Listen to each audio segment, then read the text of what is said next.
Eh, no. ¿Me escuchas? Podemos escuchar, podemos escuchar. Ok, bien. Buenos días a todos y todas. Bienvenida al webinar de impacto de COVID en cacao para Centroamérica y República Dominicana. Este trabajo ha sido un trabajo arduo en colaboración con FCCI, el Instituto de Cacao y Chocolate Fino, y Harvard, en el cual se han realizado una serie de encuestas. Es una información que está basada en las encuestas que se han realizado a nivel de Centroamérica y República Dominicana. Y esos resultados el día de hoy pues estarán presentados por FCCI Harvard. En nombre de Ricolto y de COSUDE le damos la más bienvenida a este importante webinar, el cual también tendremos posteriormente la presentación para poderles hacer llegar a los participantes. Muy buenos días. Dejo a ustedes Carla, la doctora Carla Marín y el doctor José Jaime López, quienes estarán compartiendo con ustedes los resultados de este webinar. Muchísimas gracias, estimada Ninoska. El día de hoy yo estaré a cargo de entregar este interesante estudio a todos nuestros colegas de la región. Sin embargo, no quiero desaprovechar la oportunidad de escuchar de nuestra querida comandante en jefe, la doctora Carla Martín. Carla, algo que nos quieras compartir esta mañana. Muchísimas gracias, José. Bienvenidos a todos. Estamos muy felices de estar aquí y continuamos juntos. Gracias, José. Muchísimas gracias, Carla. Y ahora sí, comenzamos con esta entrega oficial, agradeciéndote, Ninoska, la confianza de trabajar con este despacho, de trabajar con el Fine Cacao and Chocolate Institute y con nuestra casa de estudios aquí en Cambridge, Massachusetts. Agradecer también la confianza de Ricolto, de Sí Cacao, por supuesto también de quienes contribuyen financieramente a este esfuerzo a través de esfuerzos nacionales como la Confederación Suiza, y agradecer a cada uno de ustedes, tanto colegas que se encuentran aquí con nosotros el día de hoy, como nuestras hermanas y nuestros hermanos de la región Centroamérica, de estar aquí el día de hoy y de estar también todos los días trabajando, talachando, como decimos los mexicanos, en cada una de las trincheras, en nuestro sector cacautero, en nuestro sector chocolatero, de la región de América Central y de la República Dominicana. Para dar comienzo, yo quisiera pedirle a la doctora Carla Martín si me pudiese ayudar compartiendo nuestra presentación, esta nueva gran modalidad de compartir pantallas. Dejamos de compartir cafés y comenzamos con las pantallas. Para asegurarme de que mi voz no se filtre, voy ahí a hacer pin a la presentación. Como bien lo mencionaba y introducía Ninoska y la doctora Carla, el día de hoy vamos a estar hablando de los estudios que dieron para hablar del impacto del COVID-19 en el cacao y el chocolate en Centroamérica y la República Dominicana. Los datos que entregaremos hoy son producto de un análisis que se realizaba entre marzo del 2020, cuando iniciaba la gesta internacional de esta pandemia, declarada así por la Organización Mundial de la Salud el pasado 12 de marzo, y en febrero 2021, es decir, el mes anterior a este. Entonces comprende realmente un ingreso de datos de casi un año, de 11 meses. Carla, por favor, si pudiésemos ir a la siguiente diapositiva. No quiero comenzar esta presentación sin agradecer profundamente a cada uno de los integrantes del equipo que ha puesto de sí, de su trabajo, de su conocimiento, de su análisis en entregar estos datos el día de hoy. Por supuesto, primero, mi colega, la doctora Carla Martín, la directora del FCCI, profesora de la Universidad de Harvard. También el día de hoy presente aquí una querida colega, amiga y mentora, la doctora Catherine Sampek o Katie Sampek, también miembro del board ejecutivo del FCCI y profesora de la Universidad Estatal de Illinois en el centro oeste de los Estados Unidos. La doctora Summer Allen, también miembro de este equipo del FCCI y académica y catedrática de la Universidad de Stanford. Mi colega también hoy presente aquí, Kristin Nelson, del FCSI y de la Universidad de Boston, en donde yo también me encuentro en este momento. O colegas que asistieron a lo largo de este proyecto junto con Ricolto, Cristian Casanova, Fernando Herranz y mi colega Sofía Colmenares en Canadá, en la Universidad de British Columbia. A todos ellos, muchísimas gracias por su contribución, y el trabajo que ustedes pueden ver, bueno, pues es producto de este inigualable talento. Por favor, Carla, a la segunda diapositiva, a la tercera diapositiva. En un resumen del proceso de investigación, ¿qué estuvimos haciendo en estos dos periodos a los que refería yo al introducir esta plática? Bien, pues en marzo a mayo del 2020 estuvimos realizando 3 encuestas, esto en los meses de marzo, abril, mayo del 2020, sobre el impacto del COVID en 3 esferas separadas: en las empresas del chocolate, en la producción y el comercio del cacao, y por último, en el mercado de la cobertura de chocolate en pastelería y restaurantes. De esto se emanaron 3 análisis de videos grabados de manera bilingüe, accesibles en inglés y español, de estas 3 encuestas. De esto derivaron también otras agendas de investigación y otras investigaciones coordinadas. Por ejemplo, fue el caso de la Asociación de Cafés Especiales o Especializados, en inglés el Specialty Coffee Association, la Red Voice en Europa, Oxfam, la Organización Internacional del Trabajo, así como la Food and Agriculture Organization, o la Organización de la Comida y la Agricultura, también de las Naciones Unidas. Esto también dio amplitud a una amplia revisión de literatura para diagnosticar en este momento dónde se encuentra el debate académico, por supuesto muy a vogue porque no existía una temperatura COVID para ese entonces, sobre el tema. Por supuesto, encontramos cuestiones generales a lo que se refería entonces, por ejemplo, al diferente impacto que se ha tenido otras pandemias a lo largo de qué tiempo y cómo han afectado, por supuesto, a la industria cacautera y chocolatera. Después tradujimos todo este expertise a noviembre del 2020 hasta febrero del 2021, en donde realizamos 2 encuestas sobre el impacto en los negocios de cacao y en chocolate. Es decir, estas 3 encuestas iniciales que teníamos al principio de la pandemia las pudimos hacer conjetura en 2.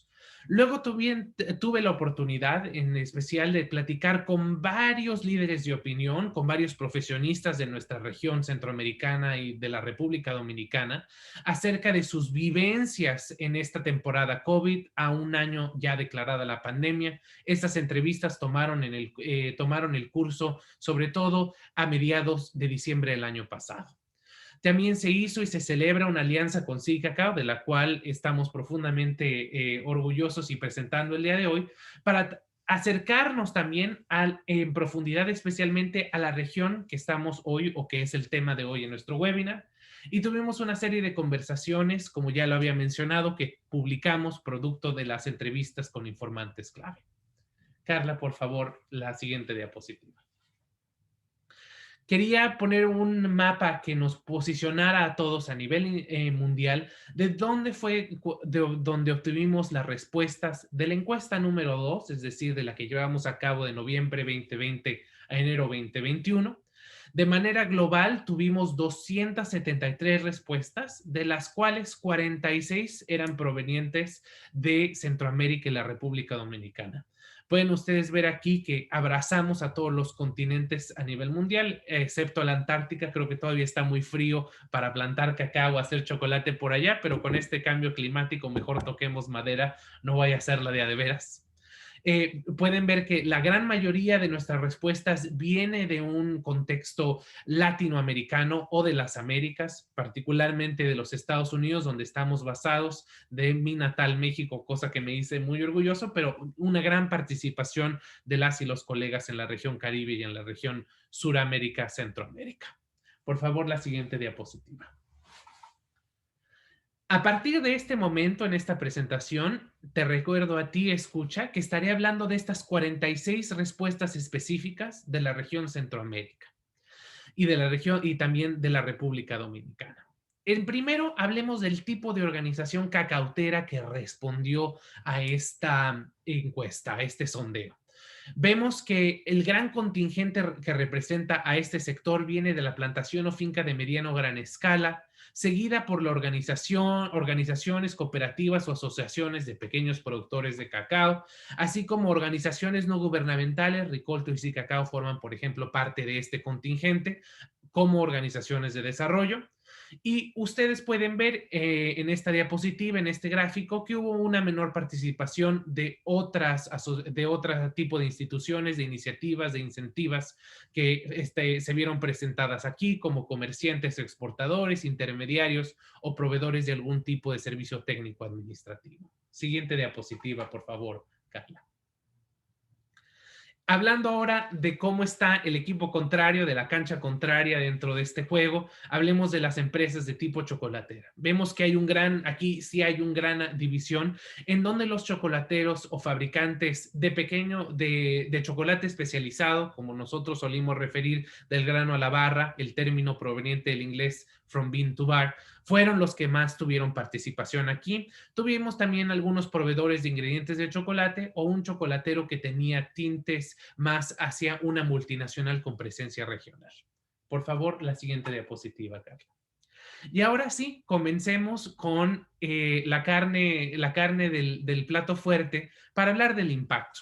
Para esto, primero hay que situarnos un poco en el tiempo que estábamos viendo alrededor de todo cómo se fue percibiendo por los participantes en el sondeo el posible impacto que tenían dentro de aquí. Quiero hacer hincapié de que estos gráficos que ustedes pueden visualizar el día de hoy están realizados por mi colega Christine Nelson aquí presente. Ella fue la que amablemente ha puesto esto en una conjetura de que todos los podamos entender y sean más accesibles y puedan ustedes utilizarlos en cualquier contexto, claro, citándolo desde este punto de vista como un estudio del FCCI y Ricoltos y Cacao. Pero bueno, ahora sí, saltemos directamente al gráfico. Lo que ustedes pueden ver en el eje de las Y's, es decir, en el eje vertical, es el total de respuestas, 0% a 100%. Entonces, eso representa el 100% de las respuestas, estos 46 encuestados. Y en el eje horizontal, en el eje de las X, ustedes pueden ver los diferentes meses. Y estos 6 meses, 12 meses, 18 meses son sinónimos de corto, mediano y largo plazo. La pregunta era simple. ¿Cuál es el impacto esperado a lo largo del tiempo para tu negocio, para tu iniciativa, para tu cooperativa, para tu finca? Aquí podemos ver algo que encontramos un poco consolador, que en el sentido de que en un corto plazo veíamos que había un impacto algo negativo, neutral. Ciertamente era mínimo el impacto positivo que se veía y había también un importante impacto significativo o una declaración ya de bancarrota. Conforme vamos viendo o como se aplaza el tiempo ya a un mediano y largo plazo, vemos que las brechas de un impacto neutro o no un impacto percibible, incluso algo positivo, significativamente positivo, se amplían. Eso es, claro, una cuestión que debe alegrarnos sobre todo en un argumento que hinca la importancia de regresar a una presunta normalidad. Pero aquí hay un dato importante que es la línea roja, la línea que está en la base pegado a este eje de las X, que vemos que realmente hay un 10% de estos negocios, es decir, de 46 respuestas, vemos un 10% de ellos que posiblemente puede caer en una situación de inexistencia y cerca del 20% tener un evento significativo que sea muy difícil de recuperar por esta pandemia. Cosas ahí debemos, creo, enfocar el esfuerzo, por ejemplo, de organizaciones tanto privadas de desarrollo como del sector público. Siguiente diapositiva, Carla, si eres tan amable. Luego hablemos de un impacto por rubro. Aquí quiero hacer énfasis nuevamente a un tema de colores. De las compañías que respondieron a este sorteo, los impactos exclusivos percibidos en el sector cacautero se pueden ver en verde en esta primera columna donde se pueden ver los dichos impactos. Los impactos que percibimos pueden ser mixtos, es decir, que tanto pueden afectar a poblaciones cacauteras como chocolateras, se muestran en morado.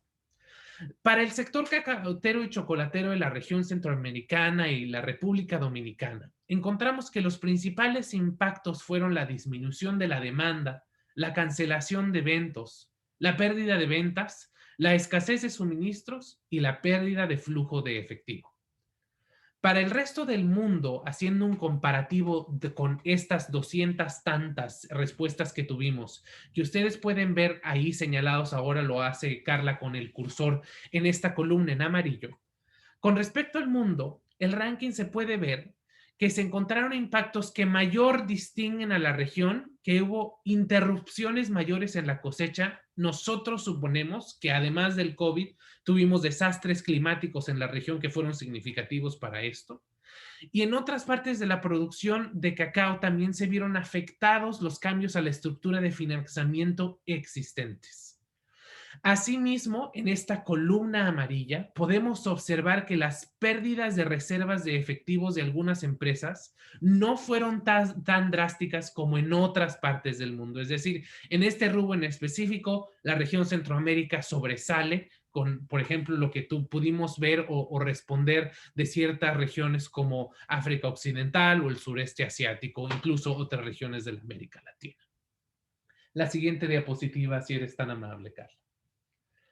Después, hablemos no solamente del impacto, sino de las respuestas que tuvieron las iniciativas a este impacto. Nuevamente hago hincapié de que todo lo que ustedes ven en verde afecta al sector cacautero, todo lo que pueden ver en morado afecta a ambas, sector cacautero y chocolatero, y lo que ustedes pueden ver ahora en esta gráfica en particular en café afecta solamente al sector chocolatero.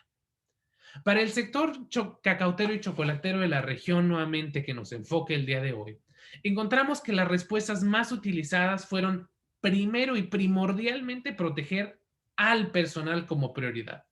El capital humano, cosa que nos sobresale, creo, con espíritu latino siempre, es proteger. El capital humano es protegido, ¿no? Y los números lo demuestran. Ante todo, se pidió a quienes presentaran síntomas que se abstuvieran de trabajar o presentarse, esto es, síntomas del COVID-19. Se trasladaron todas actividades no prácticas o no esenciales a plataformas digitales, como lo es, por ejemplo, esta sala de Zoom. No estamos, desafortunadamente, conviviendo con ustedes en su lugar de origen. Y también se implementó un protocolo de limpieza riguroso y se comunicó un ciclo virtuoso de comunicación intra y extra negocio. Muchas de las conversaciones que sostuvimos con puntos de interés que ustedes pueden consultar a través de estas series de conversaciones publicadas por FCCI y Ricolto es que la información de los medios de comunicación de algunos sectores, de algunos sectores en lo público y en lo privado fueron esenciales para mantener este ciclo virtuoso de comunicación. Una cosa que usted puede tener en cuenta al momento de tomar decisiones moviendo a futuro. Con respecto al mundo, nuevamente centrándome en esta parte de la pantalla en donde podemos ver una columna amarilla. Con respecto al mundo, se puede ver que la región se distinguió en que se redujo de manera los viajes de responsables o de gerentes al interior del país y se modificaron de gran medida los precios para los socios comerciales. Estos fueron las respuestas en donde esta región sobresale. También se puede ver que fue una de las regiones que adecuó sus canales digitales de comunicación para promover la venta de productos en la región o fuera de la región Centroamérica y República Dominicana. Entonces, las voces más fuertes que se veían en las plataformas digitales eran sin duda las voces que son de cada uno de ustedes, de los países en Centroamérica y de la República Dominicana, esto con respecto a otras partes del mundo. Entonces, realmente una de las cosas que nos enorgullece comentarles el día de hoy es que se ve que hay una literatura suficiente, se ve que se tiene un manejo suficiente de las plataformas digitales por parte de los encargados de hacerlo para promocionar los productos. Hay que seguirlo haciendo, no solamente en estas etapas de nueva realidad, sino una vez que termine, creo que serán vitales. Carla, para la siguiente diapositiva. Muchas gracias. Ahora tenemos las ventas, algo que nos preocupa y que sobre todo nos ayudará a hablar de las dos tablas anteriores que he presentado. ¿Dónde vemos la disminución en ventas? definitivamente a nivel global, es decir, estas 46 iniciativas han presentado una disminución en ventas. Digamos, una tercera parte reporta una disminución menor al 20%, otra tercera parte una disminución menor al 50% y una tercera parte reporta grandes pérdidas menores, eso sí, a un 80%, pero realmente lo que nos preocupa es esta quinta parte en donde casi su totalidad de ventas se ha visto afectada. Siguiente diapositiva, Carla, si eres tan amable. En el aumento de gastos vemos una historia similar. Vemos que casi arriba de una cuarta parte tiene un aumento de gastos menor al 10%, una quinta parte tiene un aumento de gastos menor al 25%, unas significativas partes mucho más pequeñas, aumentos de gastos menores al 50% y 75% respectivamente. Ahora, una de las cosas que nos place ver es que se encuentra que no hubo información de aumento de gastos en una tercera parte. Entonces, si bien a lo mejor hubo una reducción de ventas, los costos fijos se pudieron de cierta manera mantener, así como los costos variables. Siguiente diapositiva. Por último, la disminución de personal. Esto también a nivel porcentual. Una gráfica muy similar a la que presentábamos anteriormente con el término de personal. Vemos nuevamente que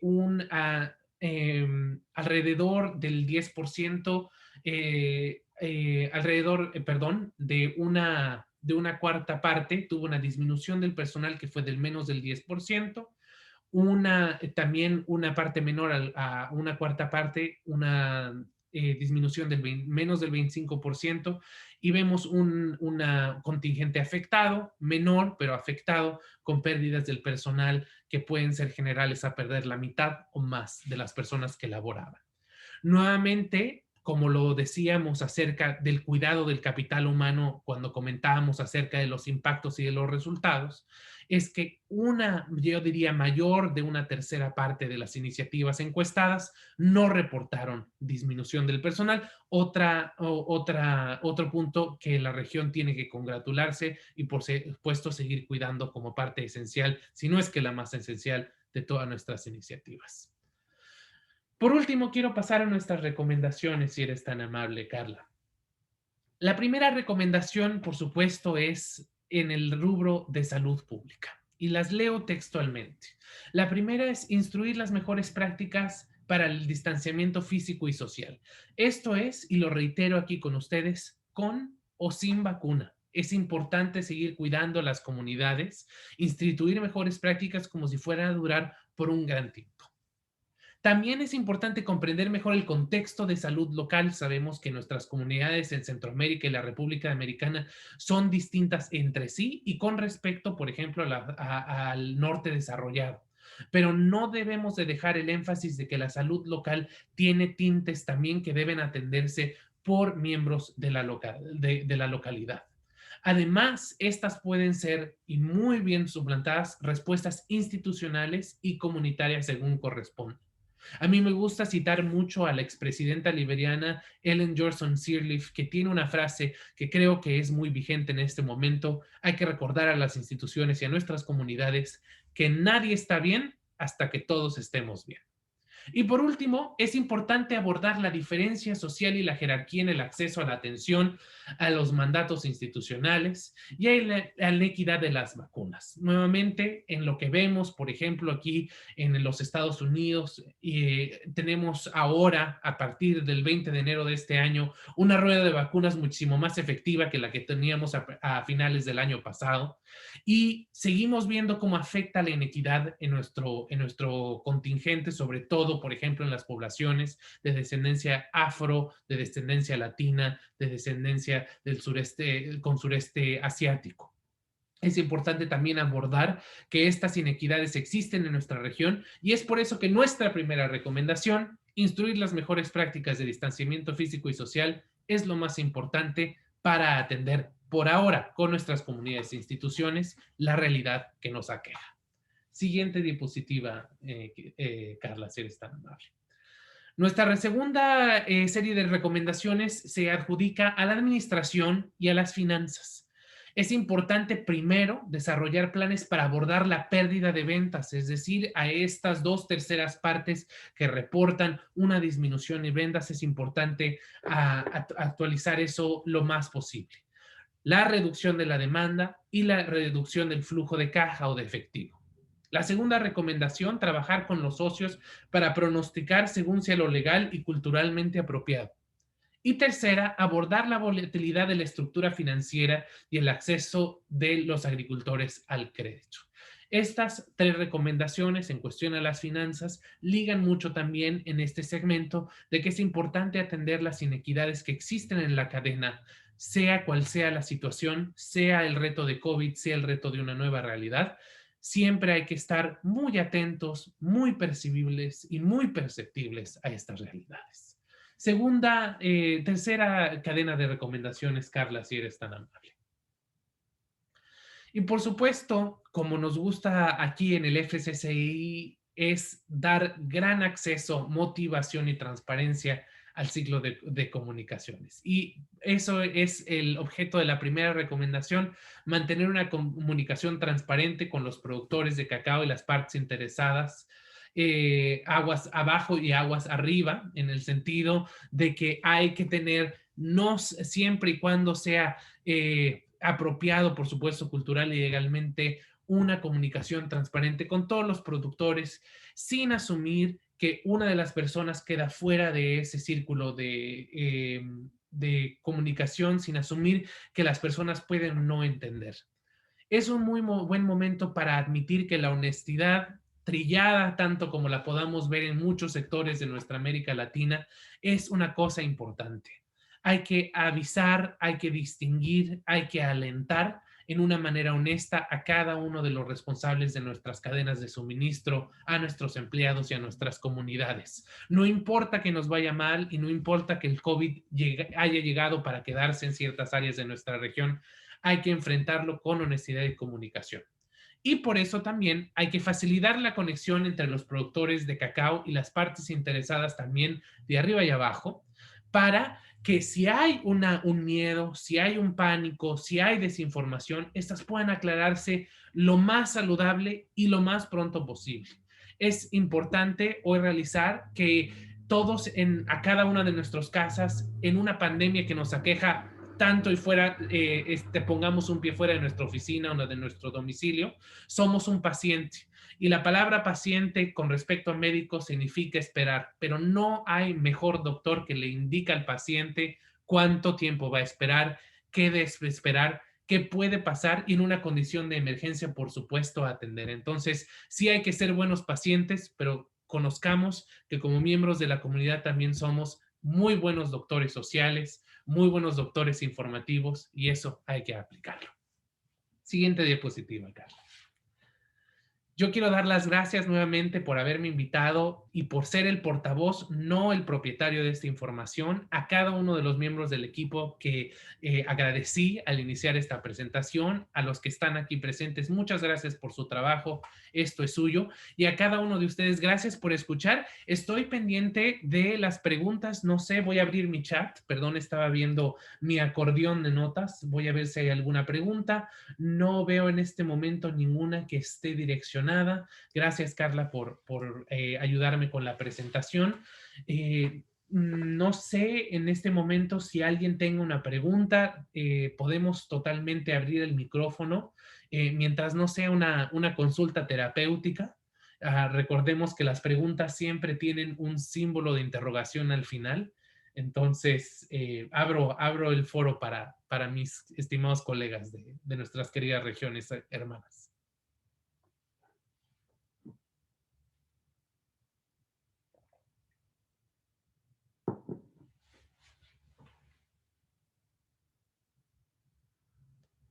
Es la reunión más callada que he asistido en América Latina, debo de admitir. A lo mejor es muy temprano en las regiones. Yo voy ya en mi segundo café. Nicaragüense, para que se enojen todos los demás. Creo que es café nicaragüense.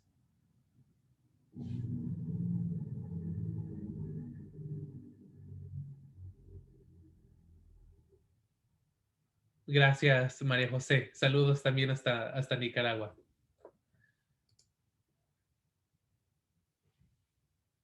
¿cómo incide este impacto en las tendencias de los mercados? Es una pregunta muy interesante. En este sentido, yo quisiera relacionarlo un poco con la investigación que ha realizado la doctora Carla Martin alrededor de los años en el espacio, sobre todo especializado. Carla, no sé si quieras compartir algo, con mucho gusto yo traduzco cualquier intervención. Yes, thank you so much, Jose. I'll say it in English to make sure I get everything accurate, and then I'd be grateful, as you say, for your translation. So at the level of cacao, we see a global trend in that there is less purchasing of cacao. And so in fact, we're even seeing a surplus of cacao, especially in the West African context, that is having less impact that we see in Central America and the Dominican Republic. En este momento, lo que nos comenta la doctora Carla, y en esto lo pone en el contexto de el gran abastecimiento que se está viendo en la parte de África Occidental, en donde se ha visto que hay un impacto mayor, por ejemplo, en dichas regiones, en dicho sector que atienden dichas regiones, que lo que estamos viendo hoy en América Central. The reason for this is that some of the largest buyers of cacao in the world have actually paused their buying. They have enough cacao in warehouses to last them for 1 to 2 years. And so they don't feel that they need to take the risk of buying right now.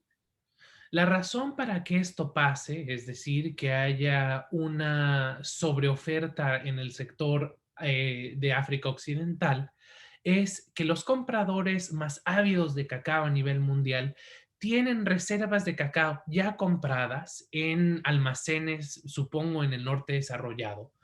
Cacao suficiente para 1 a 2 años, por lo cual no ven ahorita el punto de someterse al riesgo de abastecer más cacao en este momento. Thank you, Jose. I'll also add there's a very key public health element to this as well.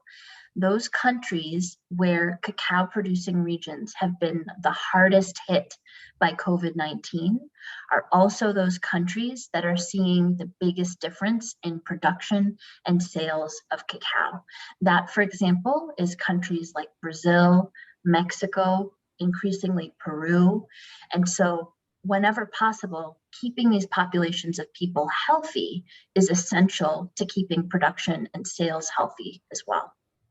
Una de las relaciones que nos comparte la doctora Carla es que hay definitivamente una correlación que veíamos en los números de la presentación, en donde una población que ha sido afectada por un tema COVID es también ligada a una depresión de las ventas o a una complicaciones en las producciones.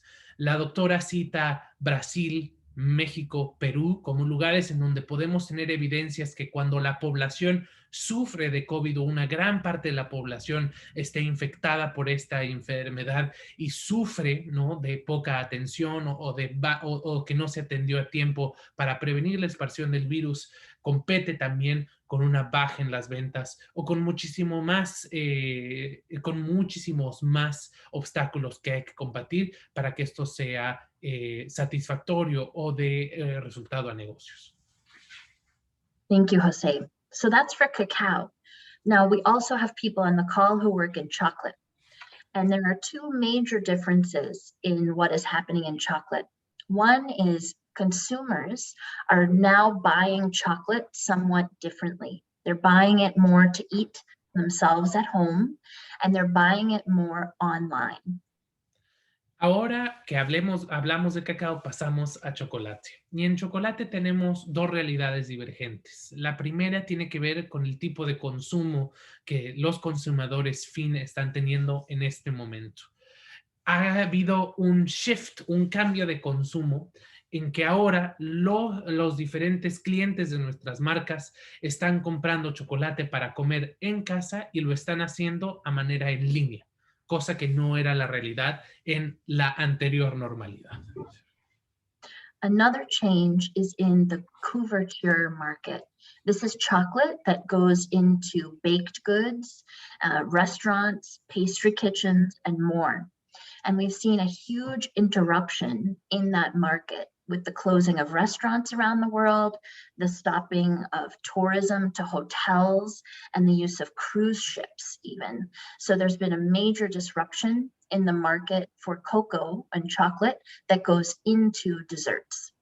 El segundo cambio que hemos visto ligado al chocolate es en el mercado de las coberturas. Por supuesto, una vez que hay un cerrazón de todos estos restaurantes, negocios, hoteles, la doctora Carla cita cruceros, hay una disminución de la demanda de este tipo de productos, por lo tanto, causa una interrupción general a la cadena, tanto de chocolate como de cacao. La gente está comiendo menos postres. The good news for all of us is that chocolate is a product that remains attractive during the pandemic and will remain attractive after the pandemic. And so there is lots of flexibility in the possibility for the future of chocolate. This is different than, for example, some other industries like fashion, which has been impacted perhaps permanently, and others. Las buenas noticias para nosotros, cacauteros, chocolateros, es que el chocolate permanecerá vigente durante y después de la pandemia, que es una de las cosas que, por ejemplo, no se puede decir de otras industrias, por ejemplo, la industria de la moda, que ha sufrido grandes pérdidas y que es importante, a lo mejor no se puede recuperar después ya pasada este término tan evidente, tan agudo de la pandemia. Yo quisiera agregar, Carla, si me permites, otro ejemplo que es la industria restaurantera. Es importante decirlo, muchos, y estoy seguro que esto pasará en todas las localidades, sobre todo de un contexto urbano de la gente que nos escucha. Aquí, por ejemplo, en la propia área metropolitana de Boston, hemos perdido, sin exagerar, una cuarta parte de los restaurantes, muchos que se consideraban clásicos, muchos que tenían un fellowship o un gran seguimiento, se han perdido precisamente porque se espera un cambio de realidades, incluso pasada esta etapa aguda de la pandemia. Carla, no sé si tengas algo más que agregar. No, gracias, José. Encantado, muchísimas gracias. Veo aquí algunos comentarios privados en el chat. Gracias, agradezco a mis colegas la buena vibra, como decimos en México. Es un gusto poderlo representar aquí. Permanezco atento a otras preguntas. Ninoska, no sé si haya por ahí alguna pregunta que he recibido de algunos otros colegas que no puedan estar el día de hoy aquí con nosotros. And Jose, we could perhaps remind everyone that they can stay tuned for a published paper with more details. En efecto, me recuerda la doctora Carla que debo recordarles, valga la redundancia, que una publicación académica con todos estos datos se va a hacer público y por supuesto lo haremos llegar a través de nuestros colegas de SICACAO para que sea analizado por ustedes y por supuesto utilizado. Son muy, si puedo dar un crédito al trabajo académico que realizan, no solamente los que estamos involucrados en este instituto, sino todos los colegas que estén en la cadena productiva, para aquellos que quieran hacer un buen caso de negocio, sobre todo que tenga el rigor académico de una realidad post-COVID, estos son muy necesarios y sobre todo creo que los inversionistas estarán muy complacidos de ver que esto se tenga.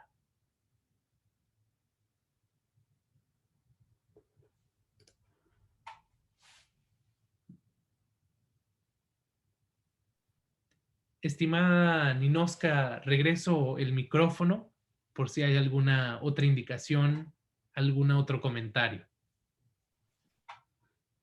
Yo creo que ha sido una excelente presentación. Sí, una de los puntos que más en SICACAO se ha hablado es cómo realmente va a afectar los mercados, pero también la exigencia, ¿verdad?, en el mercado.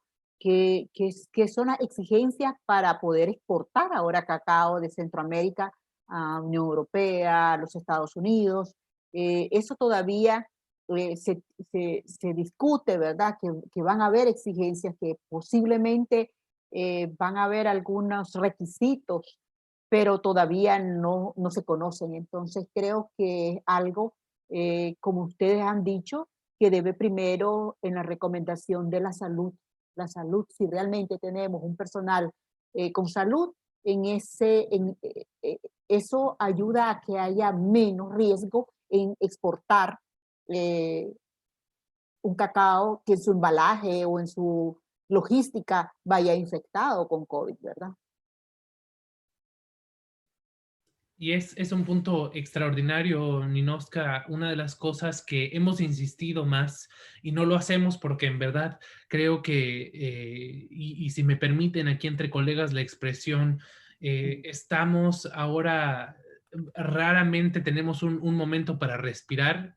Creo que no, como decimos en México, no olvidamos la cabeza en casa cuando salimos porque la tenemos pegada, pero una de las cosas que queremos llamar a las instituciones, sobre todo de salud, que tienen alguna relación con alguna asociación comercial, con comerciantes de comida, en especial los chocolateros, creo que pueden ser varios aquí en nuestra región, que hagan un gran esfuerzo para hacer una campaña de comunicación a los consumidores a nivel regional, nacional o internacional, de que el COVID-19 no se puede transmitir a través de alimentos. Bendito sea Dios, en este sentido no estamos hablando de un Ebola, no estamos hablando de un E. coli, no estamos hablando de una salmonela, estamos hablando de un patógeno que solamente se puede contagiar a través del aire y tiene que ser en condiciones en donde haya un gran número, no quiero decir un gran número de personas, pero un grupo de personas que no tengan las barreras protectivas necesarias que ya muchos de nosotros conocemos. Pero sí, cacautero, chocolatero, esté seguro de que si vienen contando, como dice mi colega, si vienen a decirles que yo no fui, díganles que yo no fui. No, usted no puede contagiar de COVID con su cacao, no puede contagiar de COVID con su chocolate. Esto es totalmente salubre para usted poder continuar en negocio. Una de las cosas que yo quisiera recalcar ahora que he tomado el micrófono nuevamente es que aquí teniendo, por ejemplo, a colegas que sé que están en la industria chocolatera, como Bienvenido en la República Dominicana, en el sector Caribe, María José en Nicaragua, es importante saber que hay que diversificar y hay que tener una línea de consistencia importante. Sin embargo, estamos en un momento clave para el tema del análisis, sobre todo sensorial, de la calidad en cacao y chocolate, en este nicho en particular en donde nos enfocamos, que es en lo especializado, que es en las líneas de lujo. Estos estándares internacionales para la evaluación de la calidad y de sabor del cacao están por publicarse y es muy importante que ahora que estamos encadenados a las computadoras, a las laptops, al distanciamiento social, tomemos este tiempo para poder empezar a comentar en estos estatutos. Muy bien lo hace notar Bienvenido en una serie de textos que me hace llegar a través del chat, que es que es diverso en las regiones centroamericanas la manera de evaluar esta calidad, más allá de si hay o no algún patógeno, que sí los hay, no precisamente el que nos compete el día de hoy, pero también es importante estar en estas discusiones para que no vengan a imponer pisos, aunque sean de cristal, o cielos, aunque sean de cristal, y también nuestras voces cuenten en este debate. No nos cansaremos de decir y de llamar a la participación en estos rubros que van más allá del COVID, pero que el COVID ofrece, bueno, una capacidad de estar ahí en una computadora y poder comentarles.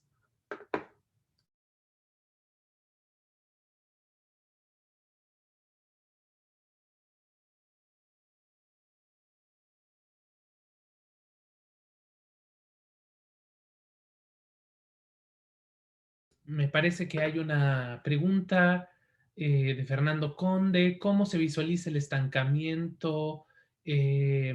¿Cómo se visualiza el estancamiento de inventarios del grano de cacao por los temas logísticos comerciales como una oportunidad de políticas nacionales de fomento, de transformación y valor agregado a la materia prima en los países? Es una pregunta extraordinaria, Fernando. Creo que una que se la merece un foro apropiado para sí, pero si pudiésemos comentar algo en relación a lo que la doctora Carla comentaba acerca del valor de la materia agregada, es importante decir que, por ejemplo, en el rubro especializado, este valor agregado forma también parte de la marca del valor agregado de los chocolates, es decir, mucho depende del transformador también de cómo se vea.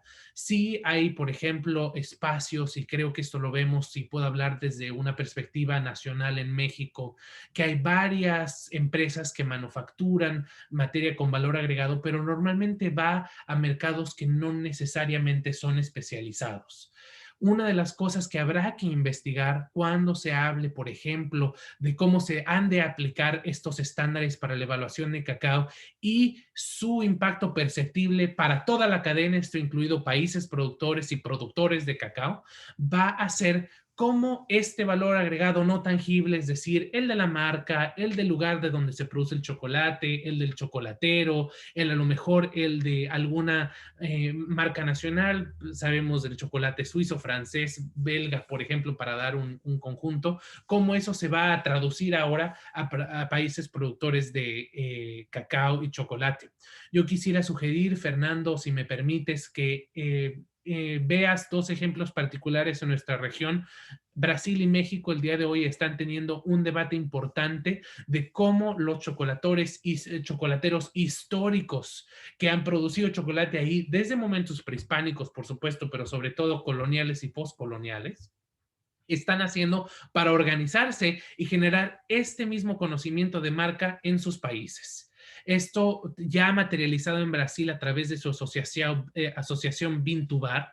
Me parece que es interesante que la puedas consultar en línea y por supuesto hacerles llegar tus dudas directamente allá. Son muy abiertos y estoy seguramente que se dará la ocasión. Y a través de la Asociación del Chocolate en México, ASCHOCO, que es un grupo que representa tanto intereses locales como multinacionales, pero que hoy por primera vez en su historia abre sus puertas a una conversación más regional, más artesanal, incluso a lo que se le llama ancestral. Entonces aquí también hay una apertura a este pequeño sector que se ha ido, lamentablemente lo tengo que decir, porque existe una presión de los menores a los mayores, no necesariamente una fricción, digámoslo, pacífica, no guerrillera, pero no pacífica. Entonces, a lo mejor esos dos elementos podrían inspirar a responder más tu pregunta en una manera un poco más regional al contexto latinoamericano. Gracias por tu pregunta, Fernando. Nos quedan algunos minutos, pero si no hay alguna pregunta, por supuesto, quiero lanzar a la gente a su segundo café, no la quiero detener aquí con mi voz y ojalá sea de su región. Salud nuevamente a Nicaragua.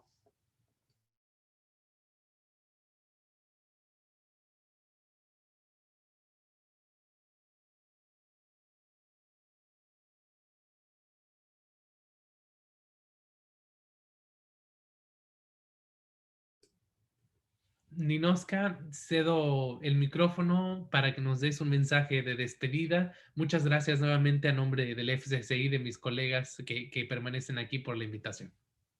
Gracias, José, por este importante webinar que hemos tenido. Gracias, Carla Martín, y al equipo de FCCI que estuvieron al frente de todo este análisis y trabajo muy bueno, excelente. Creo que es un tema que muchas veces estamos ya después de un año, muchas veces cansados, ¿verdad?, de escucharlo. Ya no queremos saber más del COVID, queremos empezar a trabajar y avanzar en lo que no logramos avanzar en 2020. Sin embargo, no podemos darle la espalda. Está ahí, es real, y lo que nos queda es realmente cuidarnos y mantener esa actitud de ir hacia adelante, pero con todo el cuidado posible. No me queda más que agradecer a los participantes por este tiempo que han dedicado, y a ustedes en especial, excelente. Muchísimas gracias, y esperamos que todo esto podamos también transmitírselo en documentos, como lo ha dicho José Jaime López. ¿Ya? Un abrazo para todos y tengan un buen día.